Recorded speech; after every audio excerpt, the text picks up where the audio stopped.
Selamat sore Bapak dan Ibu sekalian, selamat hari Minggu, semoga semua dalam keadaan sehat ya. Terima kasih sudah bergabung dalam diskusi online komunitas membangun positivity. Kali ini kita akan membahas mengenai bersyukur. Bersyukur adalah sebuah bentuk penghargaan atas apa yang bermakna bagi kita tentunya. Tentunya kita tidak perlu membahas apa yang soal itu sangat-sangat relatif. Tapi, tahukah kita bahwa bersyukur itu telah terbukti secara ilmiah dapat meningkatkan fungsi otak yang dapat membawa banyak kebaikan dalam kehidupan kita. Sore ini kita akan membahas mengenai bersyukur menurut neuroscience. Apa itu bersyukur menurut neuroscience? Mengapa itu baik? Apa manfaatnya bagi kita dan bagaimana cara yang efektif untuk melakukannya?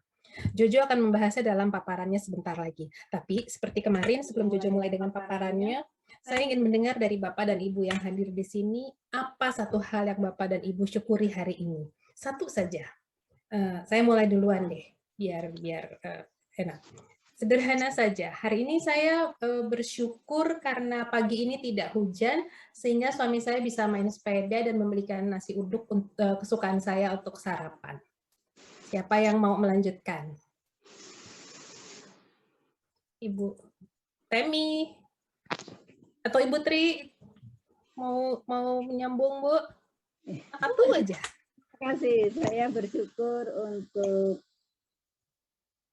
kesempatan kami beribadah bersama hari ini, karena biasanya hari Minggu saya harus ke rumah orang tua, tapi ini bisa bareng-bareng di rumah. Iya. Oke. Oma Erna ada yang mau ini apa? Satu hal yang Oma syukuri hari ini apa, Oma? Mute, Tante. Tante Erna di mute. Tante Erna. Oma masih mute.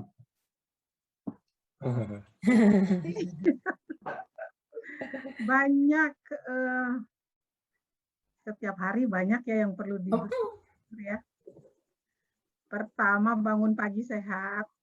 Iya. Caranya segar, bisa makan pagi dengan baik ya. Belum tentu semua orang bisa seperti kita ya, makan pagi yang baik. Kemudian bisa ikut ibadah, itu juga bersyukur ya. Dan terus ada bertubi-tubi syukur sampai saat ini bisa hadir bersama Jojo dan Desni, itu juga bersyukur. Iya, Om. Temi? Banyak juga yang disyukuri hari ini, tapi yang saya senang, ini datang. Apa ini itu? adalah paket yang saya nanti-nanti. Apa itu? Piano. Hey. Kurang meriah, tapi bikin happy. Oke. Nanti kita diskusi soal itu yang lebih panjang. Iya. Terima kasih sudah di-share apa yang membuat Bapak dan Ibu bersyukur hari ini. Baiklah, kita mulai saja ya pembahasan hari ini ya. Oh ya, nanti file PDF dari paparan hari ini akan kami share di kolom chat agar supaya dapat diunduh oleh Bapak dan Ibu sekalian. Silakan Jo, dimulai. Baik, makasih Desni. Saya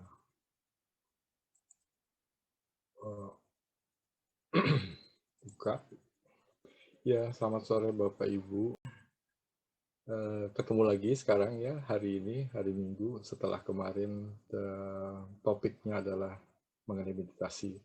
Hari ini mengenai bersyukur. Di sini ada senior kita yang sudah memiliki pengalaman bersyukur menurut neuroscience yang cukup lama, bertahun-tahun dia melakukan aktivitas itu, yaitu Tante Erna di sini. Nanti saya sedikit akan menyinggungnya. Ya, nama saya Jojo Raharjo buat yang belum kenal, dan tadi itu adalah Desni Zacharias Raharjo. Saya dan Desni sejak tahun 2015 telah menulis lebih dari 300 artikel, lebih dari 100 video, ditambah 3 e-book. Semua itu untuk mempromosikan berbagai riset sains seputar fungsi otak dan kaitannya dengan kecerdasan, produktivitas, altruism atau kebajikan, dan kesehatan.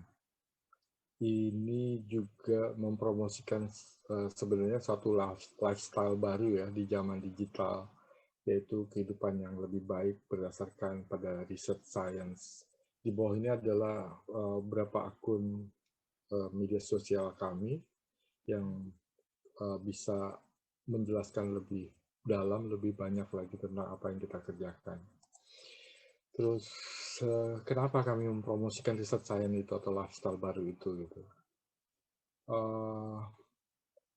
Berbagai riset sains dari berbagai ratusan buku, artikel, video sepanjang 3 dekade terakhir ini menunjukkan tentang cara memaksimalkan fungsi otak yang pada gilirannya ikut membuat perubahan positif pada kecerdasan, produktivitas, urusan kesehatan. Ada 2 sains sebenarnya menonjol dalam berbagai riset itu, yaitu neuroscience dan positive psychology. Meski begitu, masih ada banyak lagi sains lain yang terlibat, seperti misalnya IT, ya karena membutuh komputer untuk memeriksa otak dan lain sebagainya. Juga termasuk fisika, biologi, kedokteran. Kemudian alasan yang paling penting kenapa kami mempromosikan itu adalah kami merasakan sendiri apa yang disebut oleh berbagai riset sains itu, yaitu perubahan positif pada kesehatan dan produktivitas. Tentu karena itu kami ingin lebih banyak orang juga ikut merasakan benefitnya, bukan kami saja. Perubahan positif yang terjadi pada kami tentu ada yang paling utama, yang paling menonjol adalah kesehatan.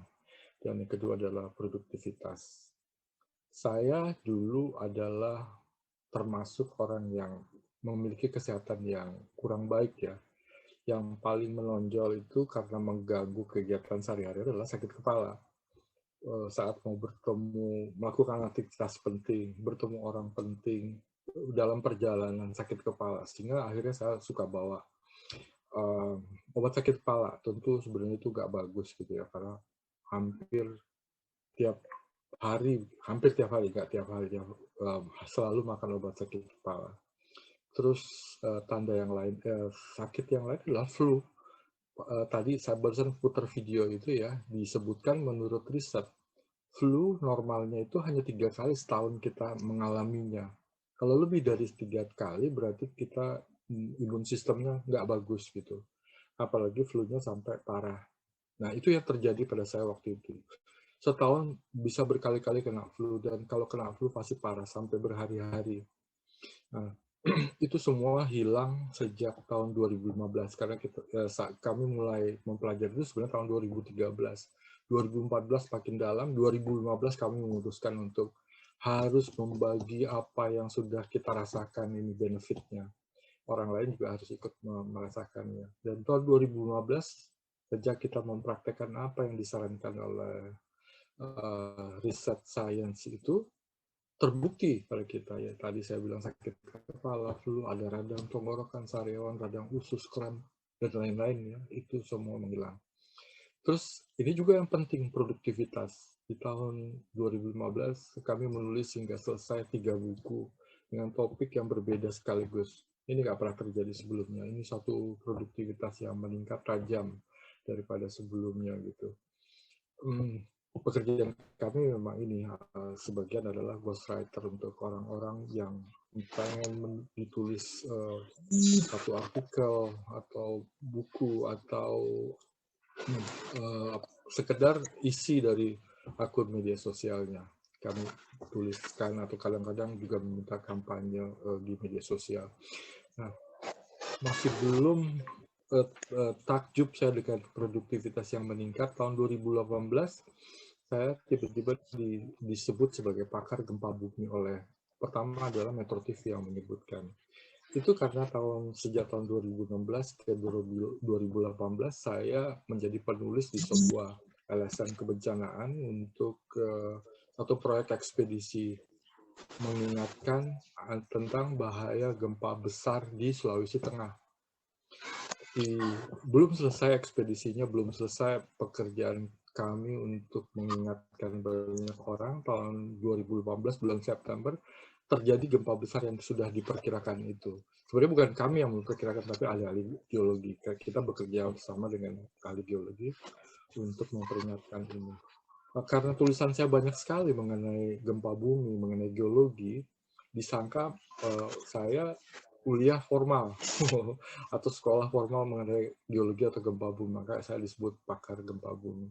Jadi ini suatu prestasi yang yang mengejutkan karena menurut saya yakin karena apa yang kami kerjakan atau kami kerjakan dari apa yang disarankan oleh research science. Nah, dari berbagai pengamatan saya, bacaan yang banyak itu, terus kemudian yang kami tulis, kami menemukan 5 temuan penting ya, yang menurut kami ini sesuatu yang sangat disarankan oleh sains gitu, agar kita lakukan supaya hidup kita menjadi lebih baik. 1, meditasi, 2, bersyukur, 3, altruism atau berbuat kebajikan, 4, relationship atau tali silaturahmi, kemudian juga 5, olahraga. Namun sebenarnya meditasi dan bersyukur itu lebih menonjol atau memiliki tingkatan paling tinggi dalam menghasilkan perubahan positif di otak. Meski demikian, altruism, relationship, olahraga juga penting karena mengisi kekosongan yang terjadi jika praktek meditasi dan bersyukur kurang dilakoni. Meditasi dan bersyukur ini kadang-kadang bisa alpa kita kerjakan gitu, meskipun kita bisa menemukan benefitnya sangat besar, tapi kadang juga kita alfa. Kalau kita alfa, kita bisa ditutupi oleh perbuatan kebajikan yang kita lakukan tiap hari, atau kita membangun relationship setiap hari yang lebih baik. Itu akan juga menutupi kekosongan, termasuk olahraga. Olahraga ini juga bahkan memiliki aspek-aspek meditasi, aspek bersyukur, sampai relationship juga. Jadi itu 5 temuan penting dari berbagai research science yang saya paling promosikan karena dia paling memberikan perubahan positif di otak. Dan ini yang tiap hari yang kita hadapi. Ini yang tiap hari kita hadapi sehingga kita butuh yang 5 tadi, meditasi, bersyukur, dan selanjutnya. Karena apa? Fungsi otak kita pernah baca barangkali ya satu artikel ilmiah atau apa gitu ya yang menyebutkan bahwa fungsi otak kita sebenarnya hanya 30% yang dipakai, masih banyak yang nggak terpakai. Nah, gimana caranya memaksimalkan fungsi otak itu yang tadi yang saya sebutkan 5 ini adalah bukan salah satu 5 dari banyak saran yang diberikan oleh research science. Nah, ini yang tiap hari yang menurunkan fungsi otak. Masih ya? Ada message internet saya unstable. 1, pikiran kita memiliki kecenderungan. Ini yang membuat kita stres ya, kecenderungan mengulang-ulang pikiran yang sama setiap hari. 95% pikiran itu sebenarnya ulangan dari kemarin, hari ini kita mengulang itu, dan besok nanti akan mengulang lagi. Hanya 5% yang original. Selalu mengelana ke sana kemari atau memikirkan berbagai hal. Kemudian juga didominasi dengan pikiran, semua pikiran itu ternyata 80% negatif, hanya 20% yang positif. Pikiran yang berulang-ulang dan didominasi oleh pikiran negatif ini tentu menyumbang stres pada tingkat tertentu. Kemudian yang lain, ada peristiwa negatif yang terjadi setiap hari. Kadang peristiwa itu sangat negatif, seperti misalnya gini, orang lain melakukan sesuatu yang merugikan kita. Ini bisa banyak contohnya, waktu kita mau keluar rumah, ada kendaraan di depan rumah kita yang menghalangi kendaraan kita untuk keluar, bisa bikin kita marah. Di lalu lintas juga begitu, kita dipotong orang yang menurut kita membahayakan kita. Di kantor, kemudian ada bos marahi kita yang menurut kita tanpa alasan. Kemudian ada lagi kecelakaan, sakit, kehilangan orang yang dicintai, kehilangan penghasilan di masa pandemi ini, tentu ya banyak sekali hal yang membuat kita stres. Nggak bisa ketemu orang, nggak bisa makan enak gitu. Makanan favorit bukan makan enak. Kemudian bencana kemanusiaan yang besar seperti pandemi, gempa bumi, itu kita nggak bisa duga kapan terjadi gempa bumi, kapan terjadi banjir. Pandemi itu sedikit sekali orang yang memprediksi ini datang. Salah satunya Bill Gates yang pernah memprediksi tahun 2015 kalau nggak salah. Kemudian peristiwa negatif ini tentu menyumbang tingkat stres yang berbeda-beda. Pandemi, gempa bumi, bencana alam yang begitu mungkin besar sekali tingkat stresnya. Kemudian juga ada yang membuat kita stres, sebenarnya multitasking. Zaman digital membuat kita harus terus bergerak cepat sehingga cepat berganti task. Ini juga membuat kita stres. Telepon genggam, salah satu teknologi yang membuat kita stres sebenarnya. Meskipun dia mempermudah kehidupan kita, tapi sebenarnya dia menyumbang stres.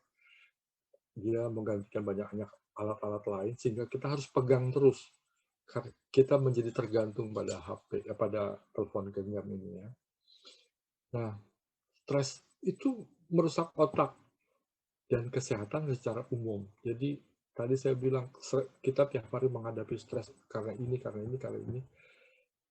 Apa kerugian dari stres itu disebut di sini? Ini yang paling gampang menggambarkan stres itu merusak otak itu.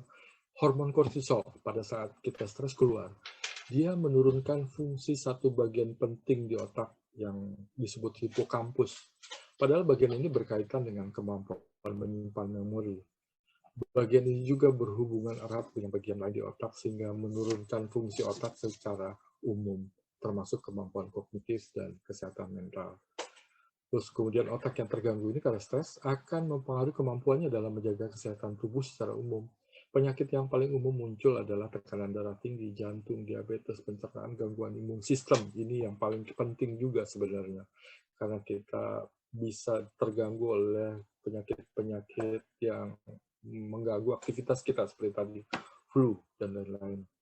Juga penyakit berat seperti stroke, ginjal, dan lain-lain.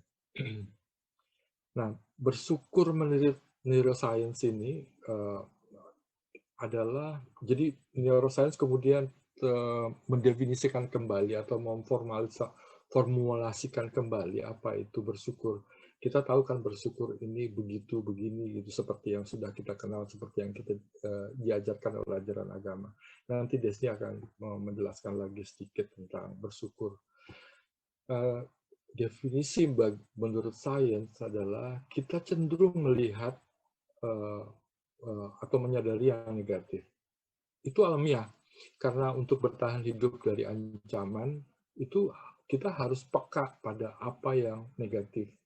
Sayangnya, itu menyumbang stres. Jadi sebenarnya cenderung melihat atau menyadari yang negatif itu alamiah, tapi juga menguntungkan. Tapi sayang menyumbang stres. Melatih untuk selalu, kita diminta untuk melatih selalu menemukan apa yang positif pada diri kita, orang lain, peristiwa yang terjadi atau apapun di sekitar kita. Jadi bersyukur menurut neuroscience itu adalah melatih kita untuk selalu menemukan apa yang positif. Bagaimana cara menulis jurnal positif?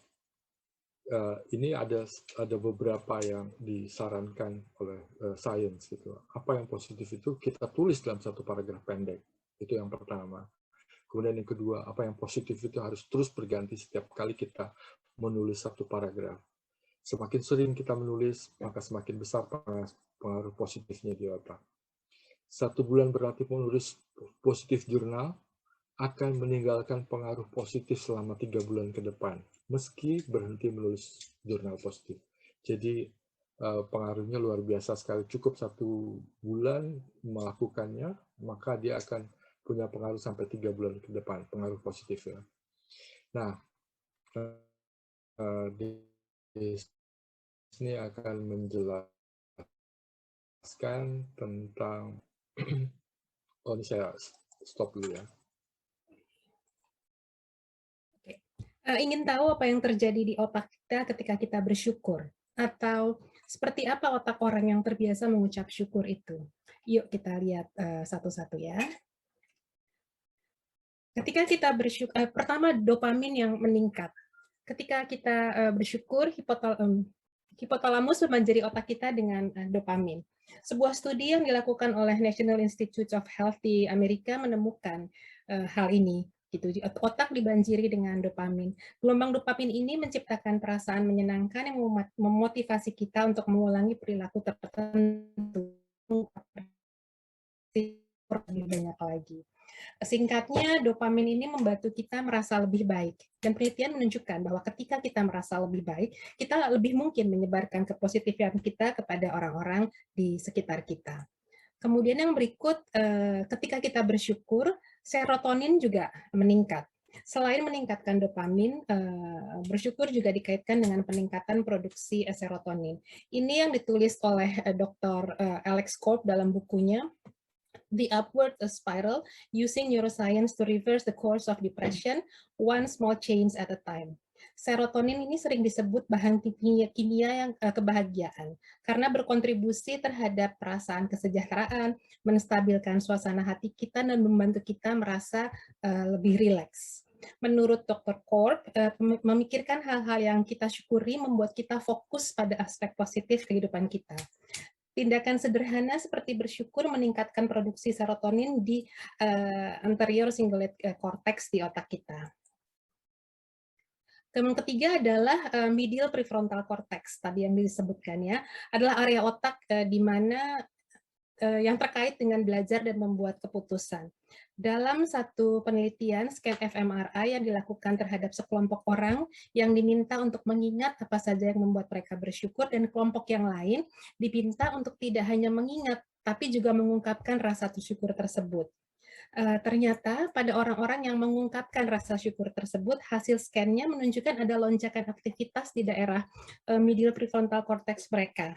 Jadi manfaat lebih bagi bersyukur itu bukan hanya dari merasakannya, tapi juga dari mengungkapkannya.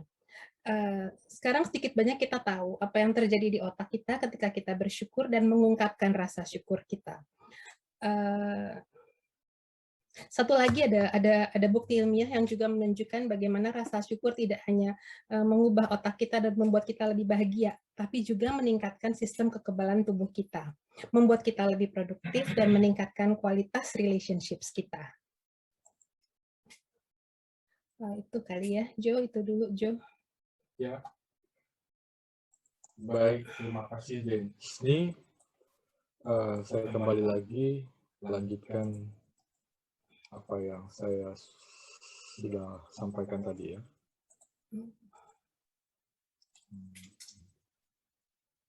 Sampai sini tadi ya.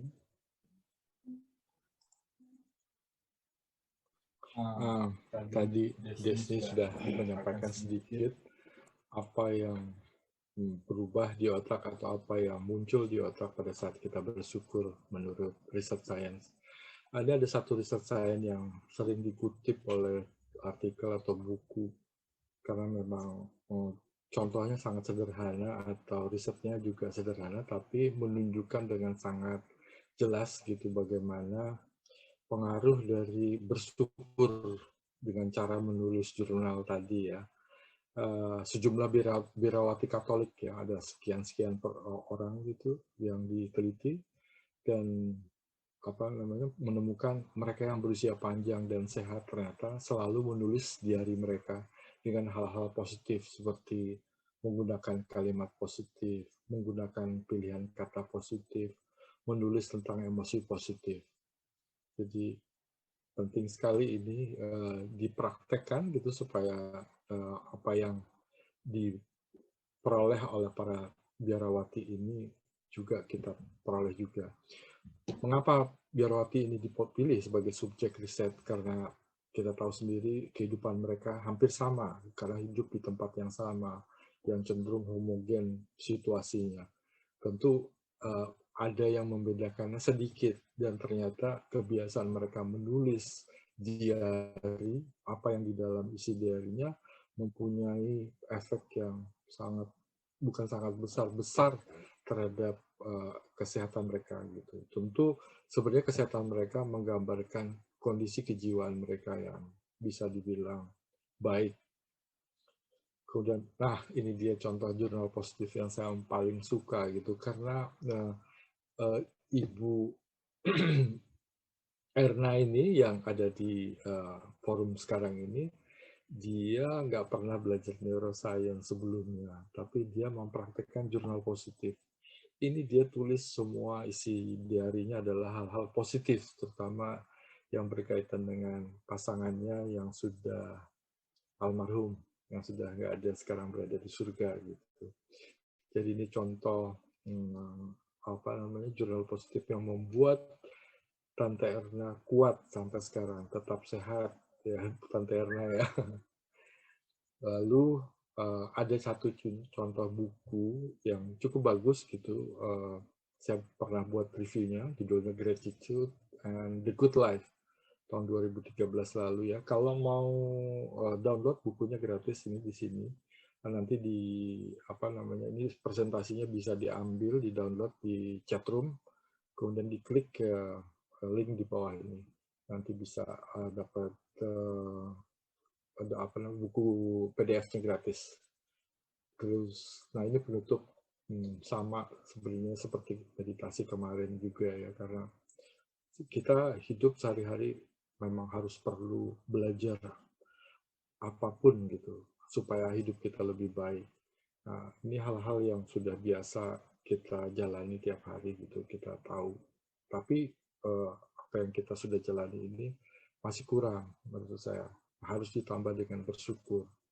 Jadi kalau kita tentu semua sudah beragama dan beribadah, mengkonsumsi makanan sehat, berolahraga, membangun interaksi sosial dan sebagainya. Tapi kalau ditambah bersyukur, tentu itu akan menjadi lebih baik.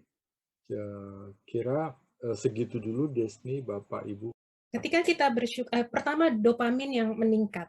Ketika kita bersyukur, hipotalamus memanjari otak kita dengan dopamin. Sebuah studi yang dilakukan oleh National Institute of Health di Amerika menemukan hal ini. Gitu. Otak dibanjiri dengan dopamin. Gelombang dopamin ini menciptakan perasaan menyenangkan yang memotivasi kita untuk mengulangi perilaku tertentu lebih banyak lagi. Singkatnya, dopamin ini membantu kita merasa lebih baik. Dan penelitian menunjukkan bahwa ketika kita merasa lebih baik, kita lebih mungkin menyebarkan kepositifan kita kepada orang-orang di sekitar kita. Kemudian yang berikut, ketika kita bersyukur, serotonin juga meningkat. Selain meningkatkan dopamin, bersyukur juga dikaitkan dengan peningkatan produksi serotonin.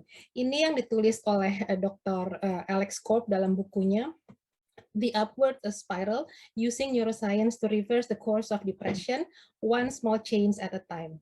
Serotonin ini sering disebut bahan kimia yang kebahagiaan karena berkontribusi terhadap perasaan kesejahteraan, menstabilkan suasana hati kita, dan membantu kita merasa lebih rileks.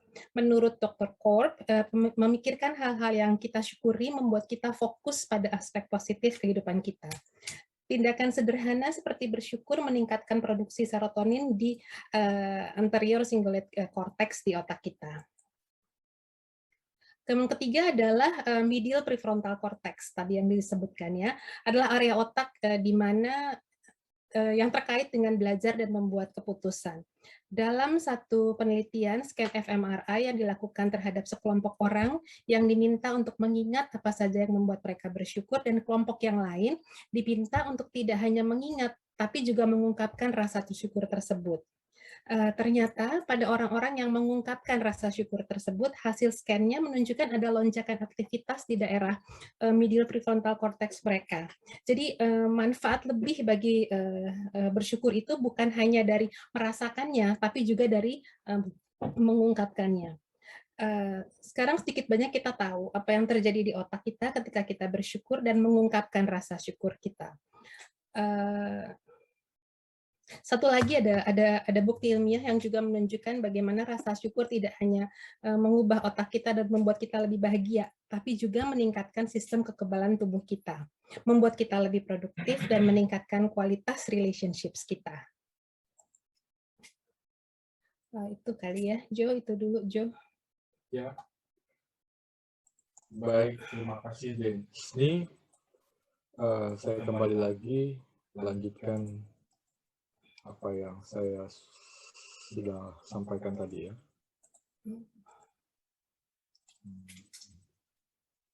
Sampai sini tadi.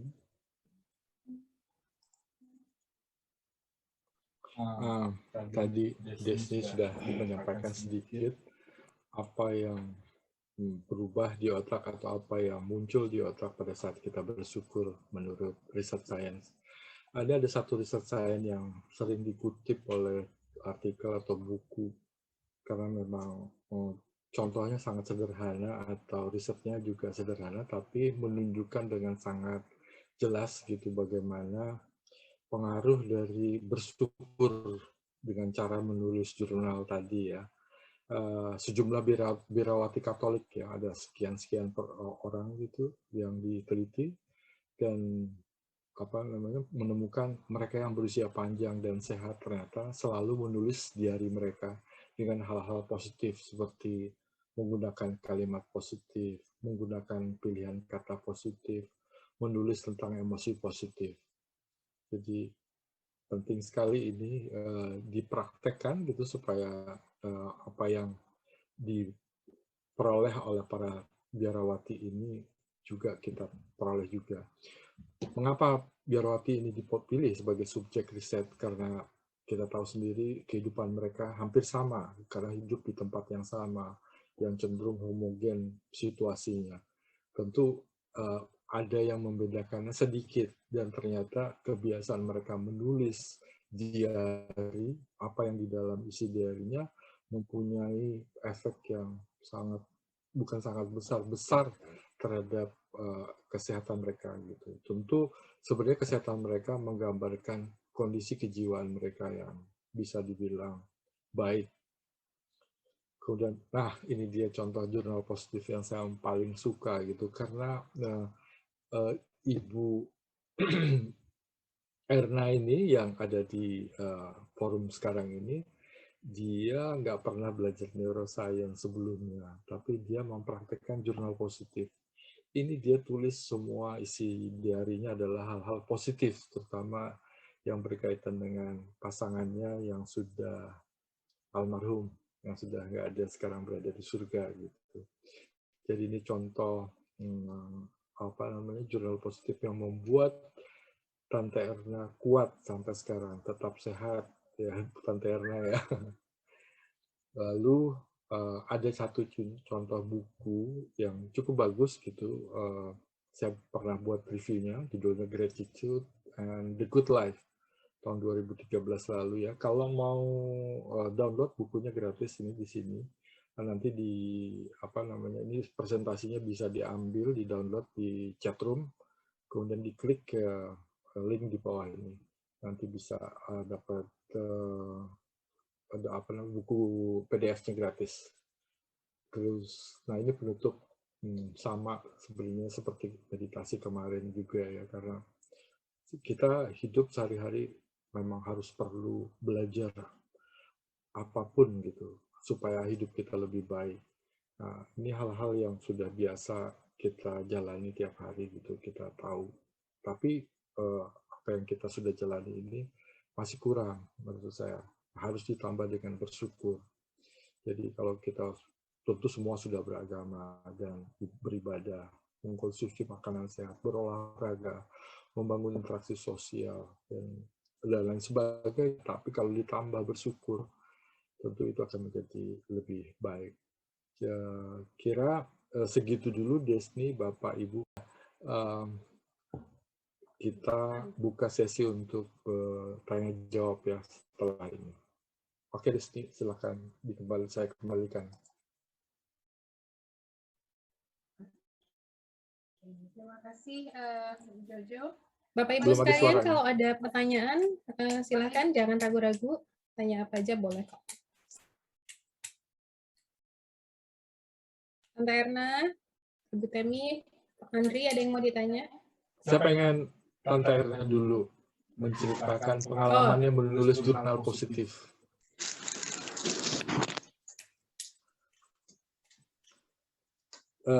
Mute-nya dibuka dulu.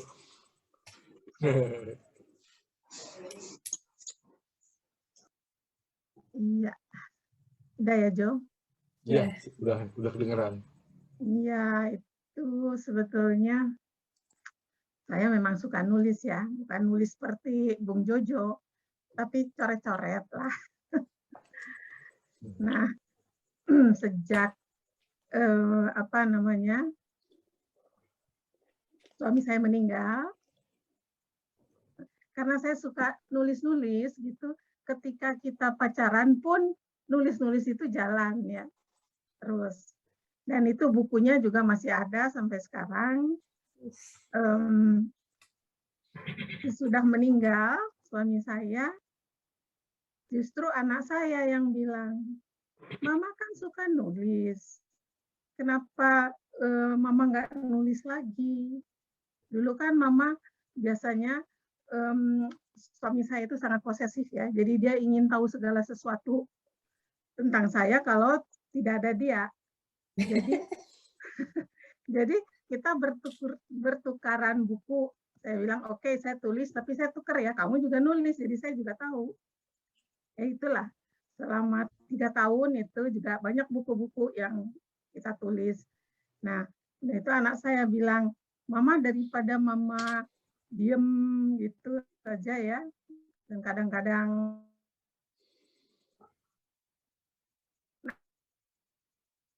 agak terganggu. Juga, mendingan Mama nulis. Dan itu berlangsung setiap hari sudah hampir 9 tahun ya. Saya tulis yang seperti yang Bung Jojo bilang, memang sebagian besar ungkapan terima kasih. Ya itu kira-kira begitulah asal muasalnya menulis jurnal positif ini. Betul kata Bung Jojo, saya memang pada saat itu nggak tahu bahwa ada unsur positifnya ya. Tapi betul, saya juga jadi gembira karena seolah-olah kita berbicara kan. Berbicara jadi nggak terlalu sedih lagi, bergembira, cerita segala macam yang terjadi. Ini loh, hari ini terjadi gini, apalagi sudah ada cucu, lebih positif lagi. Begitulah kira-kira Bung Jojo.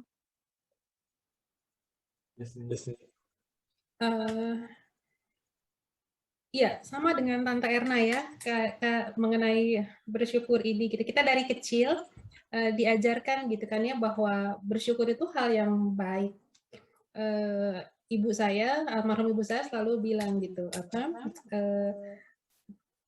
bersyukur untuk hal-hal yang baik atau tidak baik yang terjadi di dalam kehidupan kamu gitu, karena Tuhan tuh suka anak yang tahu bersyukur.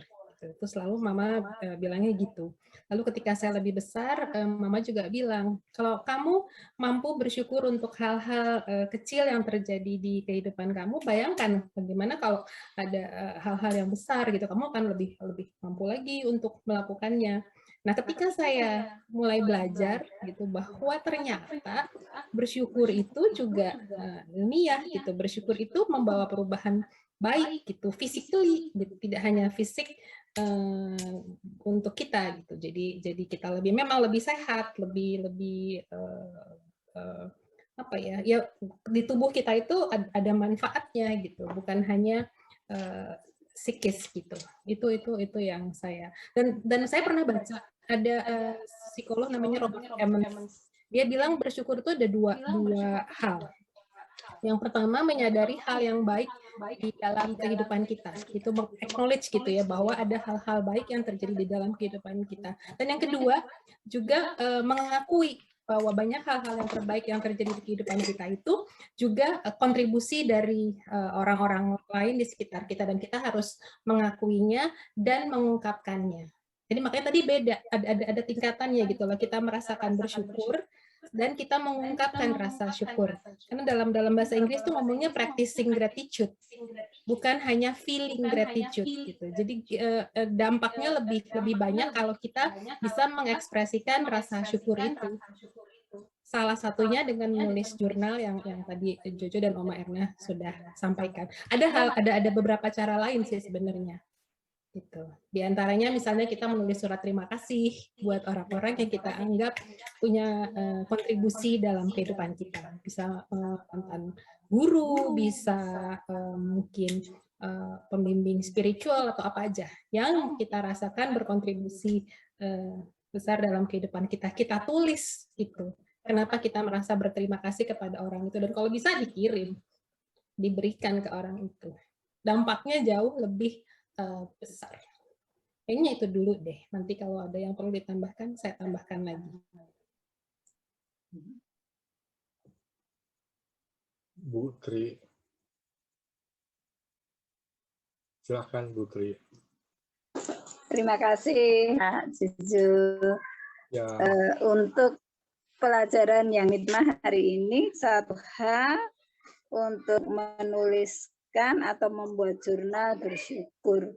Sebetulnya saya pribadi orang yang berusaha untuk bersyukur. Salah satu hal yang sering saya tuliskan, sering saya ingat untuk diri saya sendiri, selalu ada yang bisa disyukuri. Jadi kebetulan saya mengalami banyak sekali hal yang tidak menyenangkan di dalam kehidupan keluarga saya. Saya punya suami yang disabilitas, kemudian banyak mengalami berbagai gangguan kejiwaannya dan sebagainya. Tapi saya berusaha untuk selalu mencari yang bisa saya syukuri.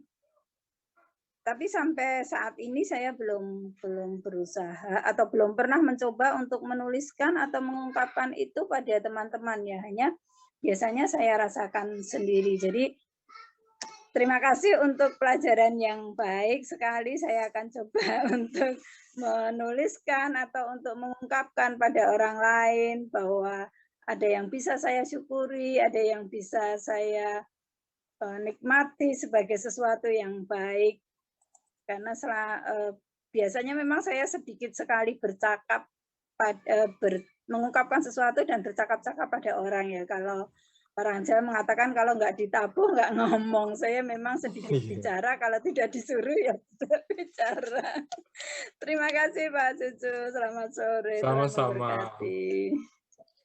Sebelum saya memberi kesempatan ke yang lainnya, saya cuma mau mengingatkan kembali apa yang sudah ditemukan oleh research science.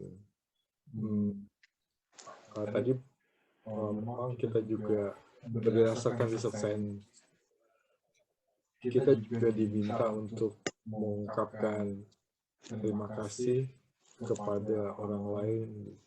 Tapi satu riset ini memang yang tadi saya sudah paparkan gitu, ini yang paling memberikan efek yang besar ke efek positif ya di otak gitu. Yang tadi saya bilang, bagaimana cara menulis jurnal yang boleh dibilang Tante Erna tadi sudah mempraktekannya sejak bertahun-tahun lalu, yaitu tadi yang saya sudah jelaskan itu apa yang positif itu kita tulis dalam satu paragraf pendek, itu yang pertama. Kemudian yang kedua, yang positif itu harus terus berganti setiap kali kita menulis satu paragraf. Kemudian semakin sering kita menulis, maka semakin besar pengaruh positifnya di otak. 1 bulan berarti jurnal positif ini, menulis jurnal positif tentu akan meninggalkan jejak atau pengaruh positif yang panjang selama 3 bulan ke depan. Jadi ini yang saya mau ingatkan, bahwa bersyukur menurut sains itu ini yang utama. Ada juga yang lain tadi sudah dijelaskan oleh Desni, seperti berterima kasih pada orang lain dan lain-lain, itu juga penting gitu. Jadi saya kembalikan Desni. Oke, pengen juga dengar dari Temi, dari Andri. Temi ini kan psikolog ya, jadi perspektifnya seorang psikolog gitu ya dalam hal bersyukur nih gimana gitu, dan mungkin pengalaman pribadinya gitu. Temi, boleh tolong di-share. Nanti habis itu Andri boleh share juga ya, Dri. Oke. Kalau di psikologi itu ada yang namanya afirmasi. Afirmasi itu diantaranya adalah bersyukur, di mana kita selalu berharap kita memberikan satu pandangan positif terhadap diri kita dan terhadap lingkungan. Itu memang ujungnya kita pasti akan ke otak. Kalau saya pastinya menerapkan untuk bersyukur dalam segala hal. Kebetulan memang saya share ibu yang sama dengan Ibu Desni, jadi ya kami diajarinnya sama. Tapi yang saya masih agak kurang nih Oma Erna, saya nulis hanya sampai 1 minggu. Terus abis itu saya nggak nulis lagi. Padahal kan kita perlu bersyukur untuk 5 hal. Itu susah banget untuk mulai saya. Tapi yang pasti saya selalu bersyukur. Yang paling susah biasanya kalau kita lagi sedih. Tapi kalau kita tutup mata aja sedikit, wah banyak banget hal yang bisa kita syukuri. Dan itu memang sangat baik, sangat positif. Untuk kesehatan juga pasti akan sangat positif. Saya itu masalahnya adalah saya nggak asma, tapi memang saya sesek. Itu kalau saya sampai kena panic attack paling bulan pasti sesek. Nah, kalau saya sekarang ada anak kecil ini, saya lihat dia aja saya udah senang, udah bersyukur. Anugerah paling besar dalam hidup saya. Tapi terus terang dari kegiatan hari ini, saya akan berusaha untuk mulai menulis lagi. Yang pasti kalau saya bersyukur, bukan hanya mengucapkan terima kasih kepada orang-orang yang sudah membuat saya bisa bersyukur, tapi kalau salah satu hal yang diajarkan ibu saya, kita harus jadi orang baik dan harus jadi saluran berkat bagi orang lain. Cukup. Oke. Andri, mau lanjutin, Andri? Pak Andri. Halo. Ya. Sorry kalau bikin Indomie. Oh. Indomie Singapura laksa. Ini bukan Indomie, ini sedap ya. Iya. Nah, jadi gini. Kalau dilihat selama ini kan kita ngomong bersyukur ya. Sebenarnya terima kasih nih Bung Jojo dan Usi Desni yang udah join di sini sharing mengenai jurnal positif. Memang itu hal yang belum pernah saya lakukan selama ini jurnal itu. Tapi bersyukur sendiri sebenarnya sudah tiap hari dijalani. Maksudnya gini, contoh ya waktu misalnya saya punya kegiatan kan banyak setiap hari misalnya termasuk olahraga dan lain sebagainya. Setelah itu ada waktunya di mana waktu sholat. Nah itu waktu di mana saya berpikir kalau dalam sholat itu ada berdoa ya gitu kan. Waktu berdoanya saya nggak banyak-banyak karena saya pikir kalau saya minta terlalu banyak sama Tuhan juga terlalu banyak tuntutan buat saya ya. Kalau orang lain minta ini minta itu, waktu berdoa saya mungkin enggak. Saya termasuk orang yang enggak begitu. Setiap selesai saya selalu bilang terima kasih buat berkah yang sudah diberikan. That's it. Jadi itu bentuk rasa syukur saya sebenarnya. Simple gitu ya, nggak banyak minta, nggak banyak pingin apa-apa, nggak sama sekali, nggak zero, bahkan tiap hari saya minta apapun itu. Jadi itu bentuk rasa syukur saya berterima kasih buat berkah tadi. Karena saya lihat oksigen saya masih gratis dikasih, sementara orang yang sakit saya nyari Desni nyari oksigen kemana-mana kemarin tuh bayar segala macam, sulit minta ampun. Orang juga yang dapat oksigen napasnya susah, saya masih gampang gitu ya. Jadi itu simple aja saya syukurin udah itu. Ini masih ada tabung di sini saya belum pakai juga. Bersyukur saya belum pakai ini tabung gitu ya. Nah, jadi simple banget dan sampai sekarang nikmat bersyukur itu saya rasain jadi ringan semuanya gitu. Nggak banyak tuntutan yang mesti saya pikirin gitu buat dipenuhin atau yang belum dipenuhin, yang belum dikasih sama Tuhan apa misalnya, nggak juga, saya nggak pingin gitu. Jadi itu bentuk syukur saya kayak gitu. Nah, kalau dilihat dari jurnal tadi, bisa nggak kasih contoh satu, entah dari Jojo atau Desni, yang udah ditulis lah apa gitu. Saya pengen dengar langsung, bisa di-share nggak? Kalau itu terlalu private, ambil yang umum lah. Yang nggak terlalu, yang general gitu ada nggak? Coba pengen dengar. Siapa tahu ada inspirasi dari situ. Thank you. Siapa yang mau share? Jojo, Tante Erna, yang lebih konkret mungkin Oma Erna yang udah ada gitu ya, yang jelas-jelas tadi dia yang play sama Jojo. Terus yang terlalu private, Oma. Kira-kira apa poin yang ditulis di itu apa gitu ya? Buat contoh teman-teman yang lain. Oke. Sebetulnya sih seperti diary ya, karena setiap hari ada tanggalnya tentunya kan. Seperti hari ini tanggal 1 itu saya tulis hal-hal yang perlu disyukuri syukuri hari ini. Ya, mungkin kalau dilihat hari ini adalah yang pertama adalah pergantian bulan. Itu saya bersyukur karena kita sudah menginjak bulan ke-8. Hanya simpel aja, 1, 2, 3. Nanti kalau udah malam saya baca lagi. Mungkin perlu ada tambahan. Kalau nggak ada tambahan lagi, ya ditutup dengan tentunya doa ya. Bahwa terima kasih atas sekian banyak berkat yang diberikan. Simple, begitu saja. Nice. Oke. Jadi Tante Erna rutin tulis seperti itu, bikin itu nyaman ya buat Tante Erna jalanin sehari-hari. Akhirnya ya. Saatnya. Ya. Dan juga ada segi positif lainnya.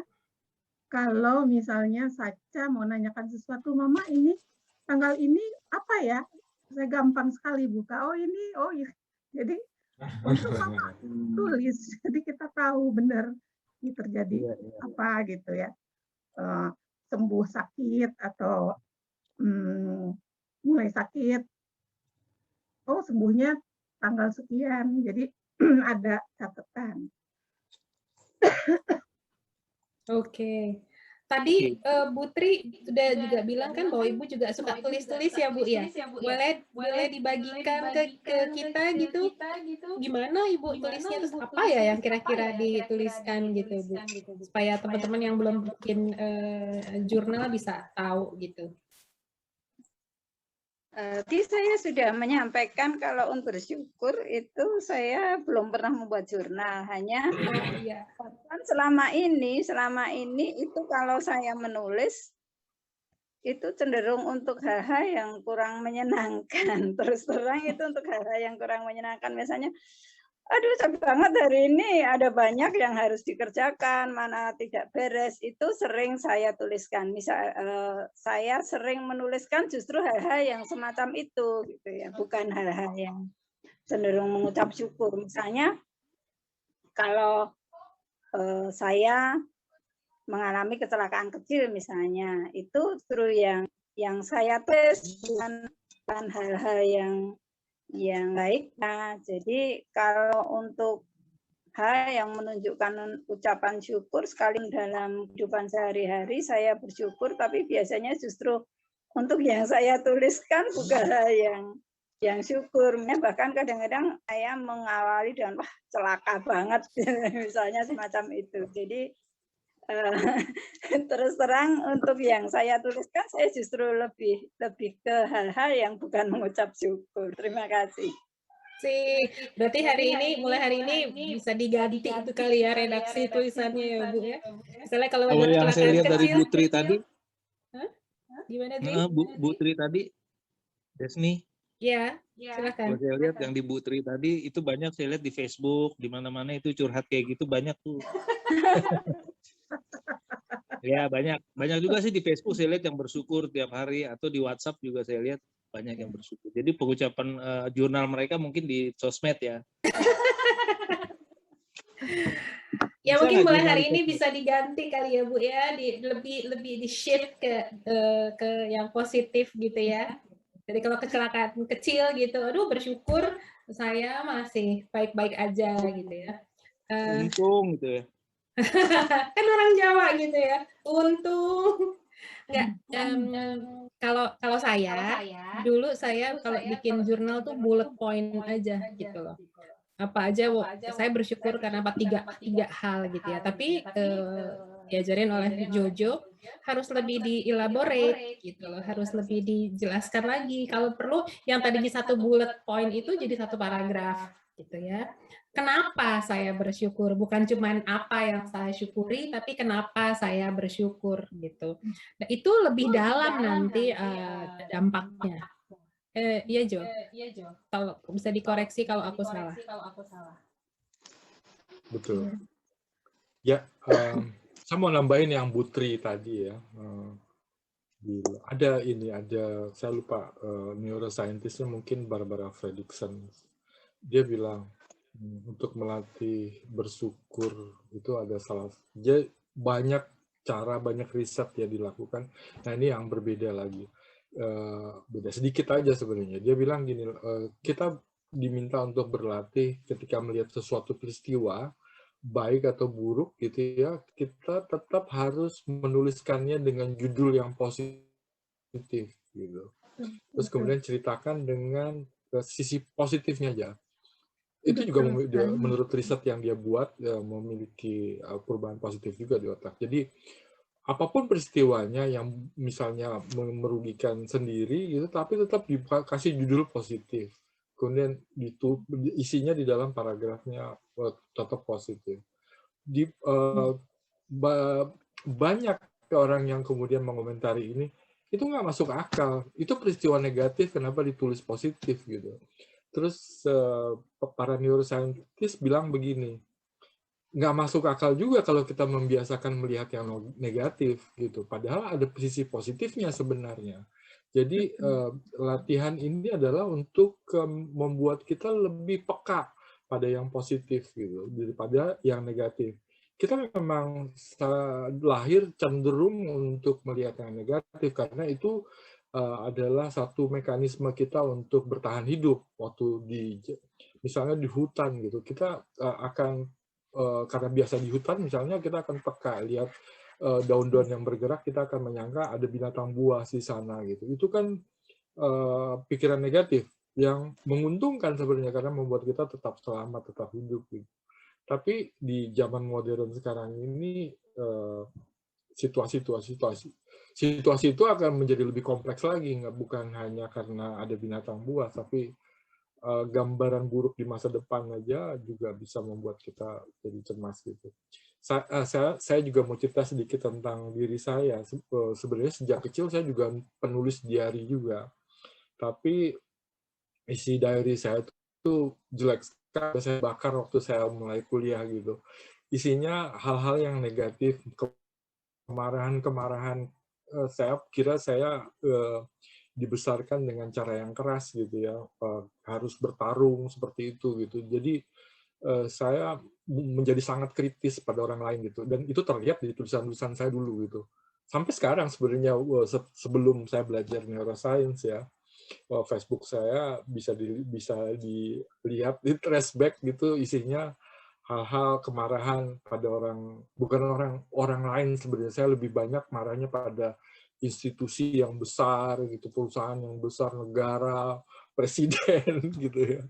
Yang sekarang saya udah mulai ya belajar untuk nggak menulis itu gitu.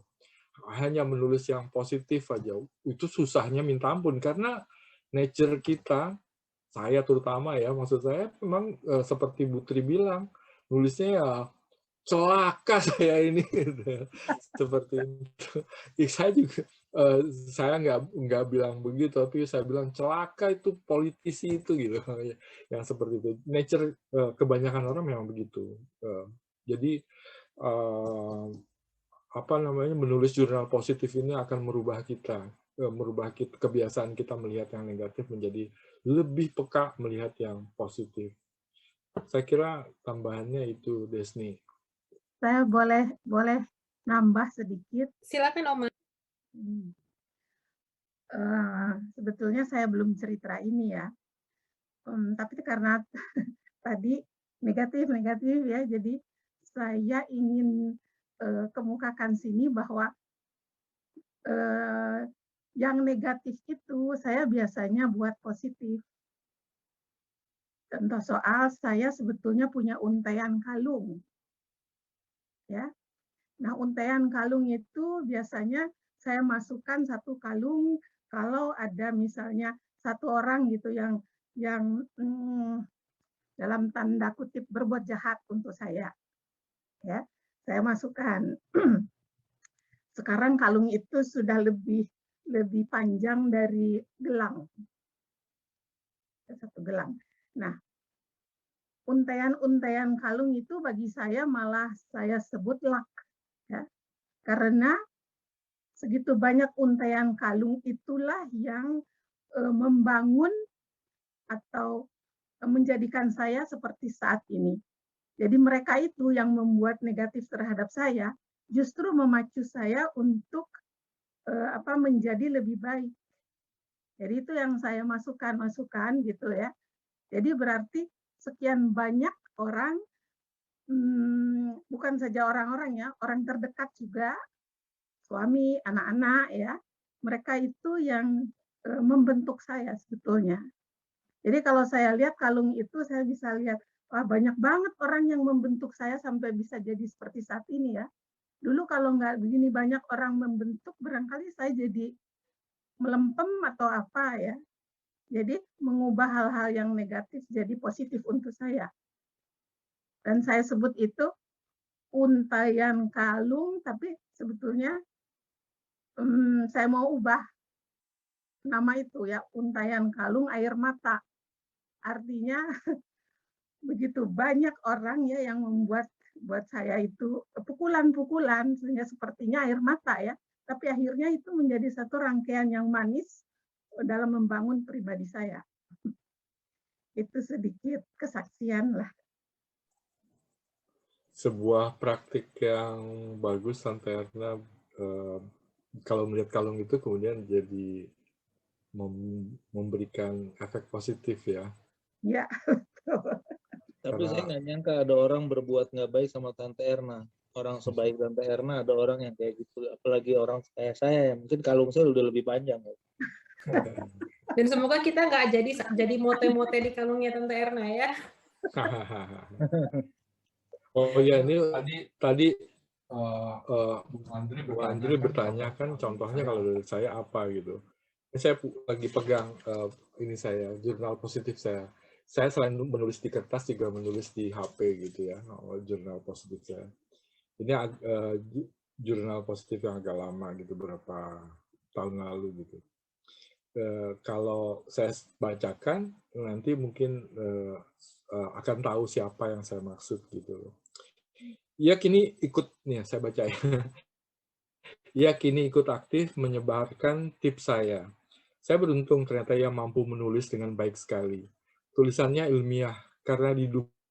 Itu karena ia mampu melakukan riset, nggak seperti kebanyakan orang gitu. Nah tentu yang saya maksud ya orang-orang di sini pasti tahu yang dimaksud adalah Desni gitu.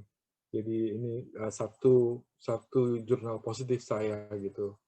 Saya selalu mencari yang positif dari orang-orang di sekitar saya karena itu membuat cara pandang saya, cara saya memperlakukan orang yang ada di sekitar saya menjadi lebih baik. Itu penting kan, gitu ya. Caranya awalnya dengan menulis jurnal positif tentang dia gitu. Jadi ini contohnya Bung Andri, jurnal positif saya. Sebenarnya masih panjang, tapi saya baca bagian itu. Dari sini saya kembalikan. Terima kasih. Jadi saya ada kemungkinan jadi motenya Oma Erna dan jadi entry jurnalnya Jojo. Tersanjung banget.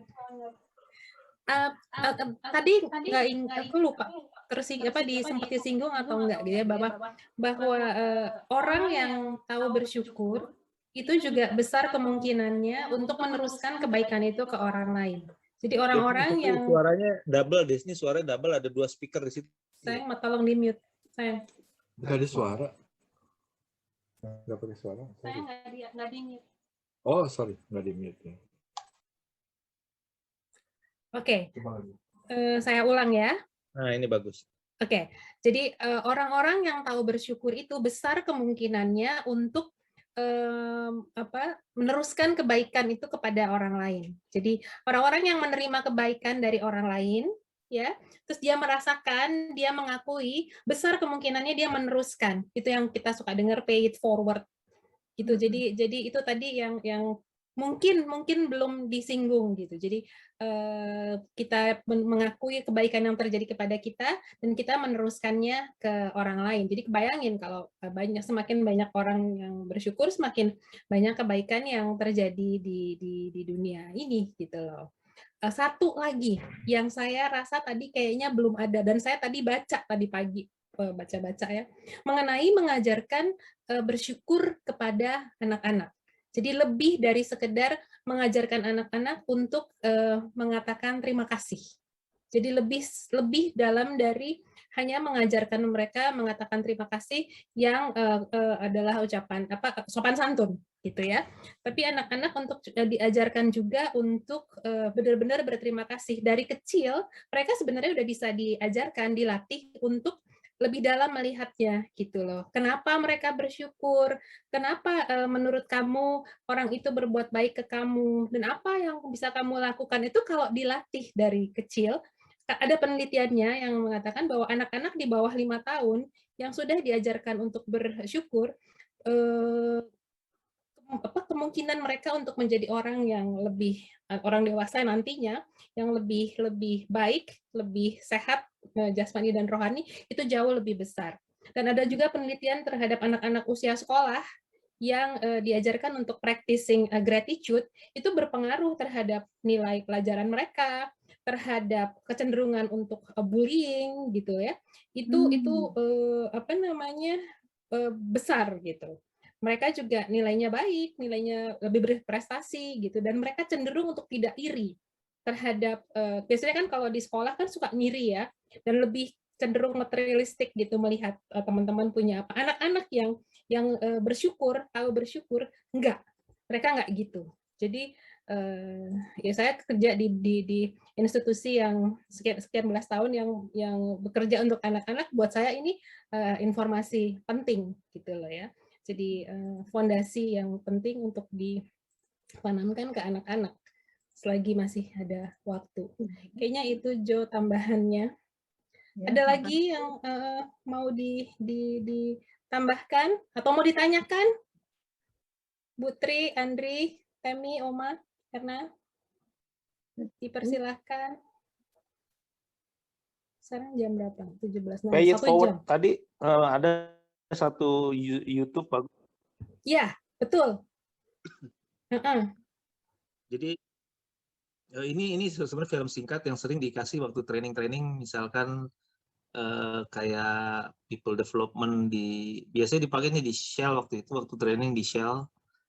Jadi gimana kita ngelatih orang-orang di Shell itu supaya mau kasih satu bentuk kebaikan kecil gitu.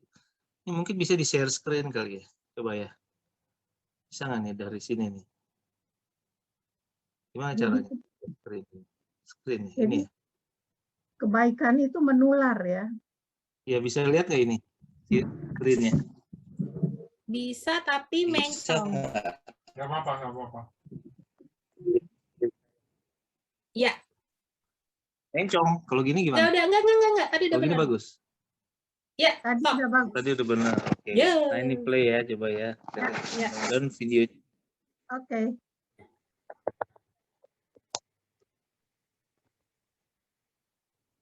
Udah ada yang pernah lihat belum? Sudah. Belum saya. Suaranya, Andri?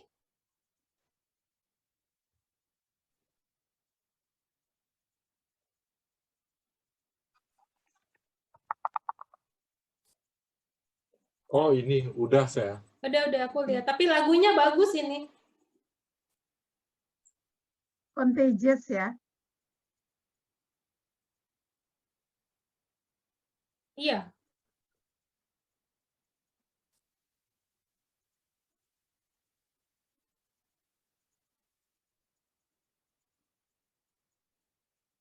Saya nggak ada suaranya ya. Ada suara ya? Nggak ada suara.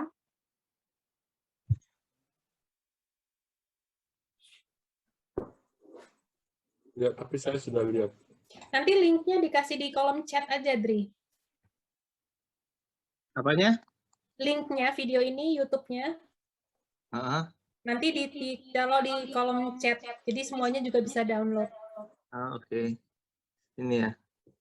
Oke, nanti dilihat masing-masing. Bagus. Bagus banget itu, aku juga udah pernah lihat. Bagus banget itu. Ya. Nah, itu dia. Ya, thank you. Saya komentari ya. Memang ada risetnya tentang itu bahwa semua perbuatan baik akan jika dilihat oleh orang lain juga akan terdorong untuk melakukan perbuatan baik. Jadi itu paid forward bagus sekali perbuatan baik itu nggak ditutupin juga gitu ya, kecuali sesuatu yang memang harus apa namanya, nggak kita jadi pamer-pamer gitu ya. Tapi semua perbuatan baik itu bagus. Mungkin itu agak berbeda dengan gratitude atau bersyukur gitu. Kalau bersyukur kan seperti tadi kita bilang, aktivitas yang membuat pengaruh besar, pengaruh positif yang di otak gitu. Ada Desni? Ya kayaknya kita sudah capture semuanya ya. Ada yang mau ditambahkan atau mau ditanyakan lagi nih? Karena ini sudah masih mute sayang. Oh iya. Ada masih mau ditanyakan atau mau ditambahkan, mau di-share, silahkan. Karena ini kita sudah mau mendekati 17.30, sudah 1 jam lebih nih. Cukup dari saya. Cukup ya. Tante Temi. Cukup. Tante Erna. Cukup juga. Dari Auna gimana? Auna, ada yang mau diungkapkan nggak? Dia nggak ada. Semuanya di namanya. Oke, gini. Butri. Oh ya, Butri. Silakan Butri. Sudah cukup. Udah cukup. Sudah. Ini kita rencananya akan membuat sesi ini setiap minggu. Sabtu minggu ya. Meditasi bersyukur. Gimana kalau minggu depan yang hadir di sini bisa share kalau sudah bikin jurnalnya. Di-share gitu ya. Iya dong. Mau bullet point kek, mau apa kek gitu. Buat nanti teman-teman yang lain yang belum tahu, yang belum dengar gitu. Kan kita harus jadi berkat buat orang lain. Ya, janji ya. Jangan hilang minggu depan loh. Jamnya sama. Kenapa Oma? Iya, sama jam 4. Karena kalau bikin hari kerja kan kerja ya. Jadi nanti kita share linknya ya, Jo. Ya. Oke. Apa kita tutup aja? Gimana? Jojo ada yang mau ditambah? Mau mengingatkan lagi satu hal kecil saja ya, berdasarkan riset sains, ini yang berikut ini yang akan bakal memberikan perubahan positif di otak yaitu menulis jurnal. Caranya menulis apapun yang positif, kita tulis dalam satu paragraf pendek.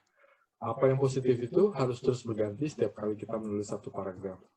Semakin sering kita menulis, maka semakin besar pengaruh positif.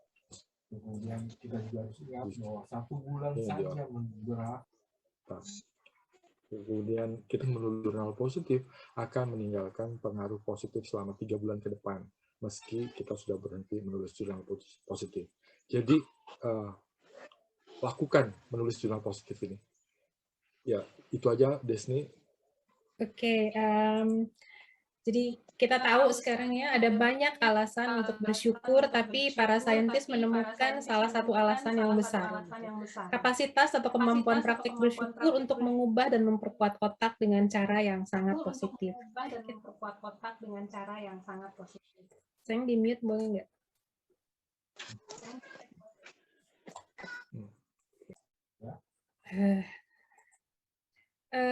Sekarang kita tahu gitu ya bahwa kita sudah lihat dan dengar tadi ada banyak bukti ilmiah yang menunjukkan bagaimana bersyukur dapat mengubah otak kita, membawa perubahan pada otak kita. Jadi kita sekarang tahu bahwa selain menyenangkan Tuhan, mengucap syukur juga merubah otak dan membawa perubahan baik terhadap tubuh, pikiran, dan jiwa kita. Semoga yang disampaikan hari ini bermanfaat untuk kita semua dan teruslah menyebarkan kebaikan di sekitar kita. Salam positivity, teman-teman semuanya. Salam positif. Terima kasih Tante Erna, Temi, Putri. Salam kenal Ibu Tri. Ya. Putri jangan lupa minggu depan. Jam 4. Jam 4. Atau hari Sabtu tentang meditasi, Putri. Ya. Iya, Sabtu, Mama. Jadi untuk awal kita bikin tiap Sabtu dan Minggu Sabtunya tentang meditasi, kemudian hari Minggunya tentang bersyukur. Tapi di bulan-bulan berikutnya kita akan buat untuk topik-topik yang lain yang lebih dalam lagi. Karena akan ada masih banyak yang lebih dalam lagi. Yang memberikan perubahan positif di otak yang akan kita paparkan. Demikian. Terima kasih. Selamat sore. Selamat sore semuanya. Selamat sore. Bye. Bye.